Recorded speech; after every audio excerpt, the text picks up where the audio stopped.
All right. Cartography, just making sure.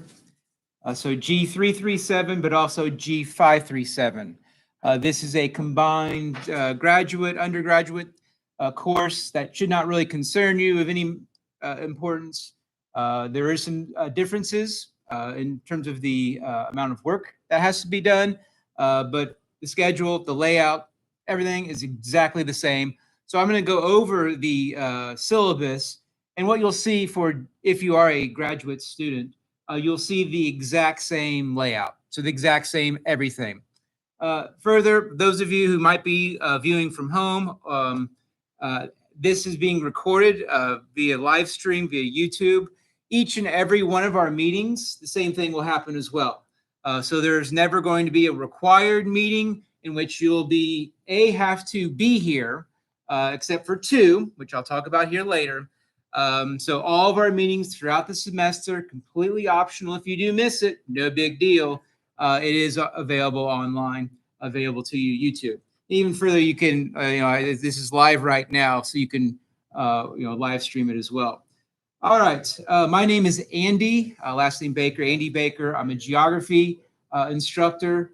Allegedly, they're changing our department name, so I don't know how long I will be a geography instructor, but that is what I am at the moment, teaching cartography. So this is, let's see, 217 students I have this semester. So you are one of them. 7 different courses. I teach 7 different courses. Not one other person in this building does that.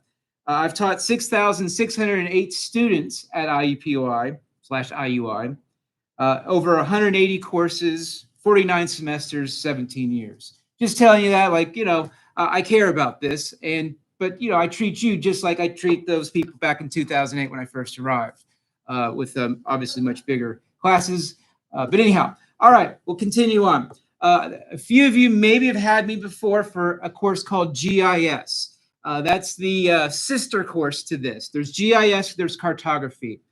GIS is in the fall, and GIS is how we make maps, but kind of like the nuts and bolts, the machine, kind of the behind the scenes.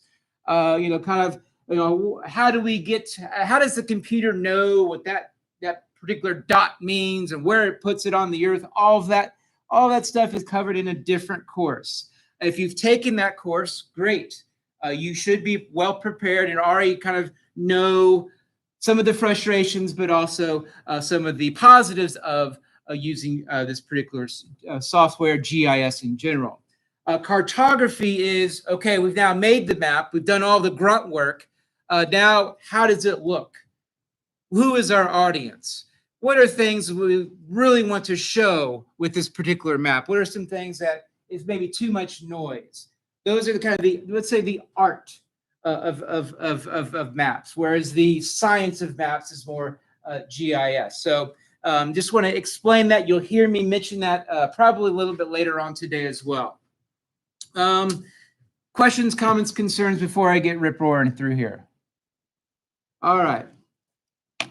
We'll go ahead and if we look at our everything in our course, we'll find on Canvas. If you're new to Canvas, I don't know. Hopefully you're not.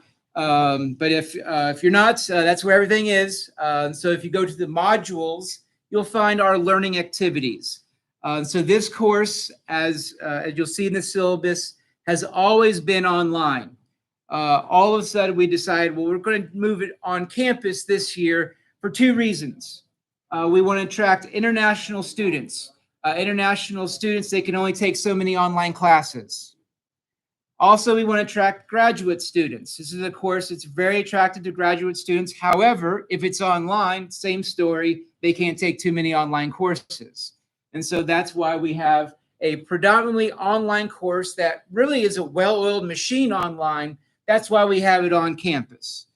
So I mentioned that because this is a course where you can get through this online. And of course, as you'll see here, we will have opportunities to do this on campus. And once again, for those of you who have been previous GIS students of mine, where was I going with that? Anyhow, those previous GIS students, you used ArcGIS, so that's what I get. I don't know what the hell I was. Hey, it'll come back. All right, continue on. We'll move to modules. So this is the student view. So this should be exactly the same thing you see in yours, what I have here. And this is where all the stuff is. This is where all the projects are. This is where the lectures are, the exercises, the quizzes. And I just went through this all and timed it up before I revealed it. And it should work. It should work and should all be functioning much better than my brain at the moment.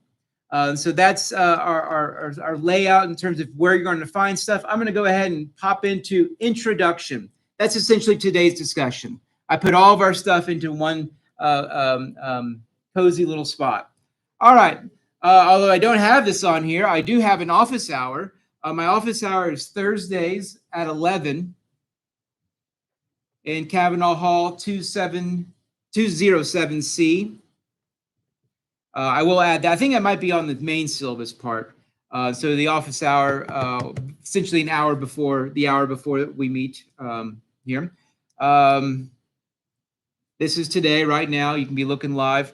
As far as our grading and assessments of learning, 255 total points. That's in 10 different exercises, 10 points. Oh, yeah. What I wanted to mention with those ArcGIS people is they know that as far as how to do my courses, kind of how they work is it's a lot of work, but there's a lot of A students. So it's kind of like, you got to have the two. And so what that being said is there's also a lot of, withdrawals and Fs because there is a lot of work. Essentially, you do the work, you check the boxes, you get the grade that you desire. So, I mean, that's how it is. And so I wanted to mention that. That's why I read the ArcGIS comment that I lost was that they know that. Anyhow, going back to these exercises. So the exercises, these are things I'll explain heavily throughout the semester. They'll have all kinds of instructions, but essentially the idea is you'll be making and producing maps. The quizzes are already made. I'm not going to change. Well, maybe I will change them. I don't know. Maybe they're all over the internet. If they're all over the internet, then I probably have to change them. But if they're not, then I'm going to keep on keeping on. So what those are, essentially, those are just information that I provide to you in the lectures. That's what the quizzes are on. So it's just straight from the information from the lectures, the online lectures, as you'll hear me talk about. So the online lectures is where you're going to find the information to do the quizzes. The discussions I have not made. And those are we'll see how they go, but those are just do the work. This is just more me. Tell me how you feel. What's your thoughts on this? So that's, once again, should be quick, easy points. Once again, might be perceived as more work, but hey, I want to know what you feel. And we might want to have a discussion about these wildfires and the maps and all the stuff that they're making, as we'll maybe discuss here in a minute. A grading scale. At the end of the semester, you count up the number of points. You go back to the syllabus and you see where you're at, and that's what you're going to get. So there's really no messing and fudging with stuff. I'm pretty lenient on some things, so that's why at the end of the semester, I probably shouldn't say this, but I don't even reply to messages where people are groveling, begging for points. I don't even reply. So if that's I probably don't know if I should be saying that or not, but maybe that'll eliminate that from happening. Although you guys look good, you guys are going to be good. All right. Was that a question? Nope. Okay. Continue on. You're good. You're good. All right. And so here we have the exercises, the quizzes, a little bit more fleshed out in terms of their percentage overall, their layout. So it's very logical. Online lecture 1, which contains 2 parts, 1.1 and 1.2. It's the only one. But let's just go ahead and use another one. Online lecture 3 covers, or exercise 3 and quiz 3 comes from online lecture 3. Guess what? Quiz 5 and exercise 5 come from. They come from online lecture 5. And so you can kind of see how this flows logically as we go. A exercise will become available on a Monday, and then will then be due not the next Sunday, but the following Sunday. So essentially 2 weeks. So you'll have 2 weeks once a exercise and quiz becomes available to complete those. All right. And once again, those are all completed and done via Canvas. There are 2 projects, and those 2 projects are going to be the only 2 times in which I get out my red pen and I take attendance. I really won't take attendance, but your attendance will be whether or not you do the work. So this here is something I will reveal later on, I think February 17th at 12:01 a.m. to be exact. And the project, I really, if you have interests of your own, if you're a graduate student sitting in this classroom who are doing your own stuff, hey, let's do it. Let's figure out how we can relate the stuff that we're doing here to your own stuff. Same for undergraduate students. If you're working on something, if you're wanting, another class of certain project, if you're doing something on Botswana, well, let's make a map of Botswana. Let's do it. And so that's, these projects, I really am trying to help you, check off boxes beyond the ones for this class.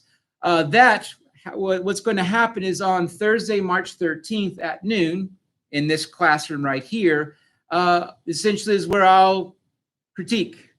I'll start, commenting. We'll go around the room and we'll discuss each person's work. And that's where a lot of learning actually happens. Probably more learning will happen there than some of the online lectures, but that's the reality. And the project 2, same idea, same story. Hopefully project 1 goes well, and project 2 will just keep on keeping on and have a nice end of the semester there on May 1st. All right, then there's discussions. You can see when they are. The discussion, the very last discussion 5, kind of a kumbaya moment where we kind of, what were your thoughts? How we all feel about everything? And that'll be the very last thing you'll do on Sunday, May 4th. Course description. Including so here's the course description stuff. And if you want to put it on like a or a LinkedIn page, if those still exist, or anything that kind of says, well, what did you learn in this class? Just copy and paste this in there. It's basically what you'll do at the end of the semester. These are the different topics that are then essentially put into this next part here, this image here, our schedule that I'm now going to go over. All right, so here's our schedule. So everything in green means I will be in this room right here talking, lecturing, instructing, whatever. So of course today it's green, I'm here. Next Tuesday, we'll never have a Tuesday in which we have me here and you're required to be here. Of course, this is if you want to come in here, go ahead and use it. Feel free to. And if you have questions, hey, I'll be available. But once again, this is a well-oiled machine, which it was designed online, in which, hey, but I think, to be honest, logically, this course should always have been this particular style. All GIS courses should be this style. The idea that people are going off into the abyss, learning GIS, all on their own, without any help, that's pretty hard, as you'll see here.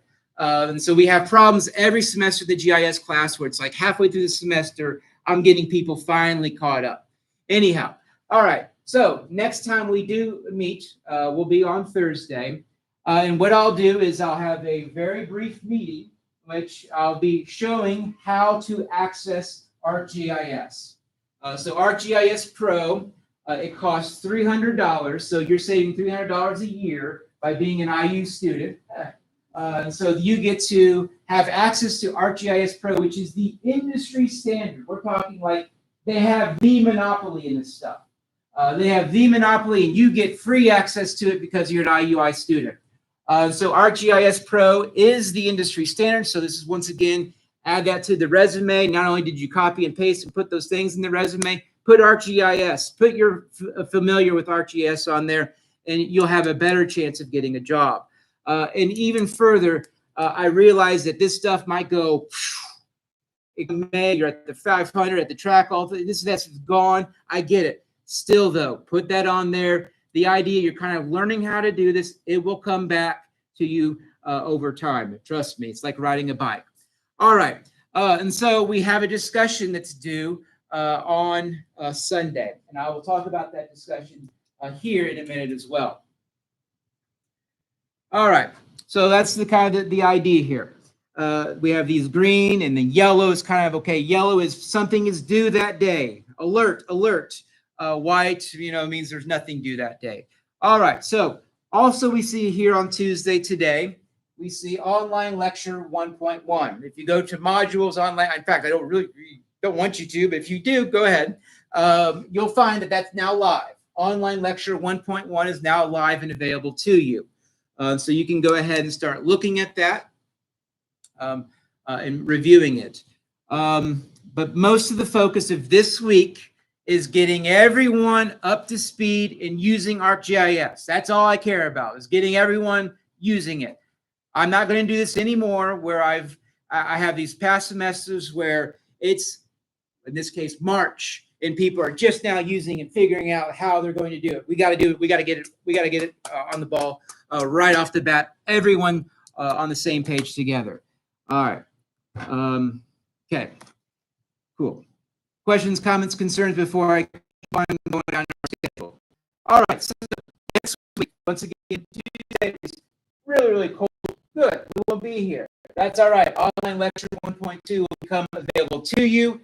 At the same time, I will then post exercise 1 and quiz 1. Once again, you have 2 weeks to complete an exercise in a quiz that accompany a lecture. And so online lecture 1 is the only one that has 2 parts. Has a 1.1 and a 1.2. It's the only one. It's kind of getting all this so that we know the same verbiage. Getting all this so that we know the same verbiage. Some of you might not know Latin long, latitude and longitude. Some people are, want their geography be in their elementary. So it's, trying to get everyone together at the same time. All right. January 23rd might be the next important meeting, let's say. No, they're all going to be important, but exercise 1 demonstration. Essentially what I will do is I will right here go over and do exercise 1. I will do it and I will record it. So you'll be able to see essentially the screen. I hope the microphone's working. If not, I'll improve that. And so you'll see essentially me going through the exercise and demonstrating it. Once again, the past problems I'm trying to fix. I'm trying to help, students that, they were in the online world, they would be lost. Now they can find out, they can see, and they can ask for help as we're doing it. So we no longer have that problem. Once again, you don't have to be here. You don't have to be here at all. You can do all these exercises probably on your own. I'll provide enough information for you. All I'm doing is I'm going to be in here answering those questions that you might have. Let's say you do it on your own and you get stuck. Bring it on in. We'll talk about it right here, noon on Thursdays as we go. In that, you see exercise 1 demonstration. We can still talk about exercise 1 here next week as well in January 30th because it's still not due till the following Sunday. So we can still talk about it. So it's all up to you. So it's going to be student-led after I go through the demonstration that's going to be recorded and then available for everyone. Is that making sense? Groovy. All right. So then Sunday, February 2nd is the first time we have juicy stuff due. Exercise 1 and quiz 1. Continuing on, we'll see here we get towards spring break. We get that project 1 due. I do kind of start to slow down the information, hoping that you get more time to work on your projects. Once again, project 1 will become available to you on Monday, February 17th at 12:01 a.m. Spring break, of course, we're not going to be here. And then also March 27th, we will not be here. Well, I won't be here. Kind of continues on, same idea. Everything is mirrored. After spring break, kind of the same idea. I don't need to go over it. I hope too much more. Course textbooks. There are no required textbook. All the information is produced via online lectures or supplemental readings, stuff like that. And it all is available to you for no cost. However, That doesn't mean I'm just kind of basing it out of my brain. I am basing it off of stuff. And the key text, the one that kind of forms the basis of the layout, is this one here. And Slocum and others, thematic cartography and geovisualization. So if this is your thing, if you like this stuff, get an old version of this. I mean, you can get like a second edition, probably, I don't know, $5. But the fourth edition, 60, 70 bucks, whatever. If this is your thing, go for it. Cartography, I use a lot of this. I use a lot of insights from this particular book. I mean, I wish I would have brought it. Well, it's too heavy. It's like a ton. But anyhow, it's a beautiful book. It's a coffee table book. So that's one, though, that I still, though, use a lot of information from. It's great. It's like a glossary, how it's laid. It's like an encyclopedia, maybe more would be a better way to describe it. And then this next one is one I've never used before. It's got a little bit more European ideas, and it's got more technology, kind of some new cutting edge stuff. So I will be using insights from that for the first time as well. Also, I do encourage you to visit this link if you are interested in GIS stuff. I mean, there's just all this essentially free info, free dictionary stuff that's available there. That I'm sure ChatGPT gets a lot of information from when it's pulling stuff. All right, other additional stuff, cool. Other good kind of Mount Rushmore textbooks of cartography are listed there. In terms of the software, we're using, like I said, ArcGIS Pro, and you can access it 3 different ways. So we're going to go through those 3 very, very, very, very quickly, because like I said, next Thursday, I'm going to make sure that we're all up to speed. So the first option is just to download it. So this is for those of you who have a Windows machine, your own desktop, your own laptop, and it's quite powerful. So once again, you're getting, the monopoly. You're getting the industry. You're getting a huge thing. You're not getting the really filtered, thin down student version. You're getting the whole behemoth. And so that means you're getting a big sucker in terms of files. So it can be quite cumbersome. So once again, you have to have Windows or you know, whatever. And you also need a good amount of power. So this is not something you can do on the tablet, not something you can do on the phone. You need a computer, a laptop, something of this sort. So that's option number 1. That's the one that I like, of course. That's the one that's probably the most preferred if you can do it. But if you don't meet those requirements I mentioned before, let's go to the next one.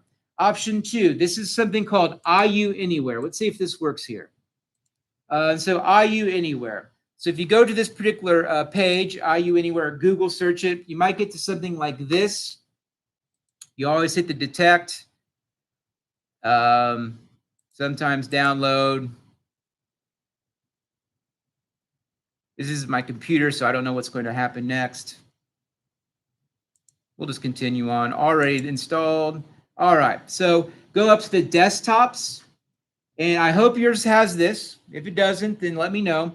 But STC Desktop Remote Lab. What this means, if you're someone who has an Apple or whatever, non-Windows device, you can access and use ArcGIS Pro on your actual device. To do that, you have to follow this particular procedure that I just am showing. So STC Desktop Remote Lab, click on that. I think you're going to get probably something popping up, maybe. Yep. Click on that. And this is essentially a virtual desktop. This can get really confusing and far out where you're working with a virtual desktop on top of your desktop. So as you see here, this is a learning curve of figuring out what works for you if you choose this method. Also, there's going to be issues as far as you'll find as far as accessing your files. And looks like I'm off to a great start. I can't even get to it. Well, hopefully it works better for you. But that's IU Anywhere. All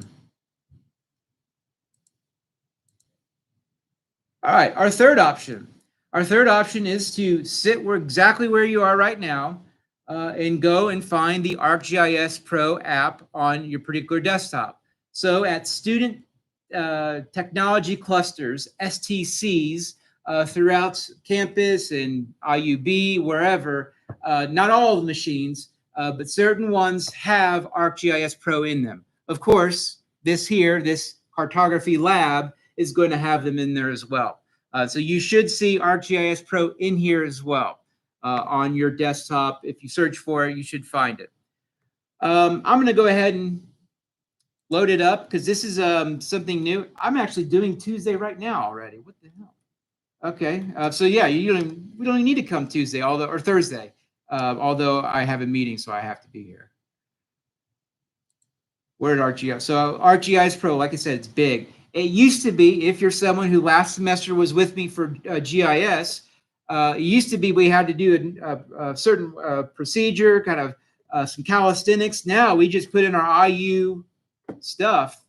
Yeah, just like this. Yeah, we just put in our IU stuff now. So, hopefully you don't get to see password. Oh, yes. Oh, well. That's ArcGIS Pro. That's also IU. Did I lose it? No, I didn't. All right. So I'm actually going to go down to the discussion real quick and just say, hey, that's live right now, which once again, it's due Sunday.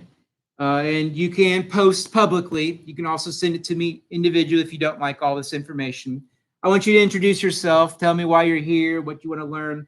But importantly, I want you to let me know which procedure you use to get to the ArcGIS landing page. That's the page that was beyond where, essentially where I got the bonk from the campus. Right after that is the landing page. So let me know in your post which one is your method, because that's, once again, previous semesters I was chilled. Yeah, you can do that whenever. No. We're going to do that the first week so that we're all squared away so we don't have any stragglers. All right, discussion 1, live, available to you. Okay, online lecture 1, also available to you. So you should see this, and this is kind of a snippet of what you'll find the rest of the semester.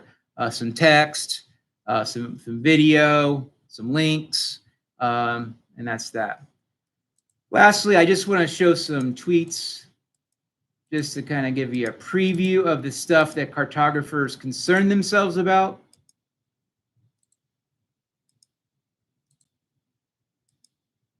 And these all relate to the wildfires. All right, so various things we can talk about.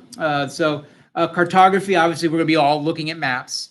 And so, for example, looking at colors, who is our audience? And so, for the general public, if they see a bunch of squares, and if you see it, if you zoom in, this is a bunch of pixels, which is how rasters, this is essentially how spatial data is done. It can be kind of confusing. What is all these colors? This particular. So for me, this cartographically, you see this clusters. It's got maybe information overload, or it's not telling me anything. But nonetheless, it is useful for somebody, which they're creating assessments and using all types of various imagery and stuff that's available. It's a cool one. It's kind of a visualization. Cartography is becoming obviously more three-dimensional, and something in which we can now see from different perspectives. So it's a new thing to kind of consider. Well, relatively new, 10, 15 years compared to pen and ink cartography. And so here you got to look at layering, transparency. What do the colors mean? And logically, we would think red would be the most severe, yellow be less severe. We'd hope that's what they'd be doing. If they were good cartographers, that's what they would be doing. So these are the kind of things that, once again, cartography covers. It says color, transparency, layering, how we show areas, perspective. Here we're looking from the side view. Would it be better to look from the aerial view? Also scale, zooming in, zooming out, are all things that a cartographer would concern themselves about. Another good one here. What are these here? These are just essentially showing where the fires are. their general locations, which here, this is very informative. I mean, if I just want to know where the fire's locations are at the current moment, boom, shows their location, especially juxtaposed on top of the layer that's that shows the satellite imagery of Los Angeles below. So you can see the wildlife areas, which are the vegetation areas, which of course, if you don't know, that also corresponds to the more rugged areas in this particular area of the world. Here's some information. What's this showing me? Oh, this is so where cartography and GIS are kind of meet. This is informative, very informative, because it's letting people know, hey, this is how far you are from a particular incident. This is how far you are from a particular evacuation zone. Are you in a zone? All that information that lets a person know where they are in a particular wildfire. We look at these. As I look at these, I say, okay, what are these icons? What are they showing me? I don't see any labels. I don't see anything that says what these particular things are. These fires, I assume they are. Well, what makes this one different than that one? And so this is missing a legend. So a cartographer would say, okay, I like this information, but what do the colors show me? And once again, we are using logical things. In a flood, we use blue. In a snow event, we use like whites and teals. In a fire event, we use reds and oranges and yellows. And so another thing, cartographically, using logical, a color scheme, also part of it. Here's some, I got to caution myself in saying cool. These are some maps that show actually active fires. And so using infrared technology to show, and that really illuminates those active fires. And we can see, numerous homes there on fire there. Just downslope from these very rugged mountains. So the fire is clearly evident here in this particular map. It's available for free. Another one, this shows perspective. Why this is useful. Once again, your audience. And so here you are, you're trying to show information to people. Okay, are you in an evacuation? Are you in the oh crap zone? If you are, how are you going to get out of there? Well, most people would think, well, I'm just going to go the roads I normally take. Well, if the roads you normally take you into the fire, obviously that's not a good idea.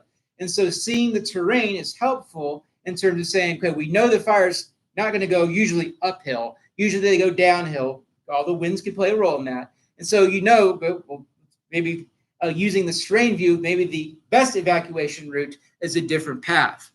So this is, but also, this is, we can get better. We can do better than that. These buildings are clunky. They're not all that same color. And that's a very, the helicopter is not that, it should be that big. Anyhow, so this is stuff that a cartographer would then go to work on. Where GIS meets cartography. So here they're using mapping algorithms to pinpoint the highest risk spots for sensor deployments. So the whole, figuring out the nuts and bolts of the algorithms, that's the GIS part. Making information, understandable to the public, to whoever, that's cartography. So this is awful. I think awful map. Because this is, what is it showing me? It's got layers over layers. I apologize to whoever this is. If you find me, whoever this Joe Morse, apologize. But anyhow, this is so cartographically, this is making my eyes bleed.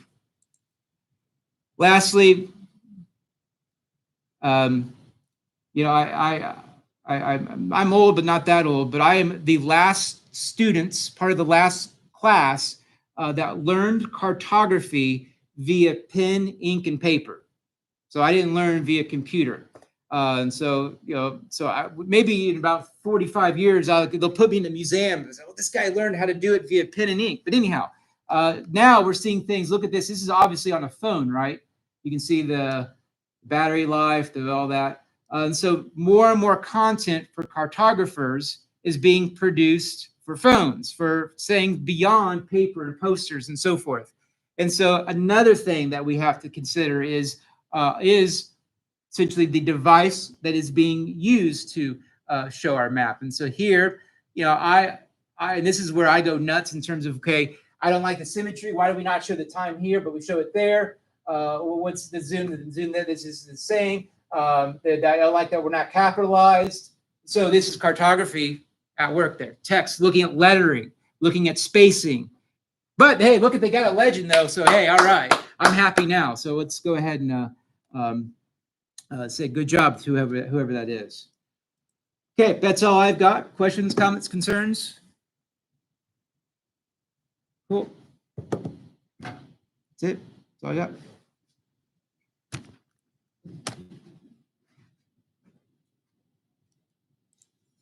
I took your GIS class. I'm really looking forward to this one. Right on.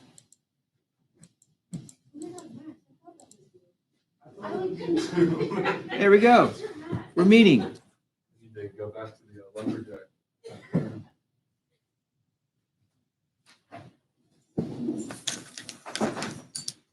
So as always, talk to me, email, office hour, here to help.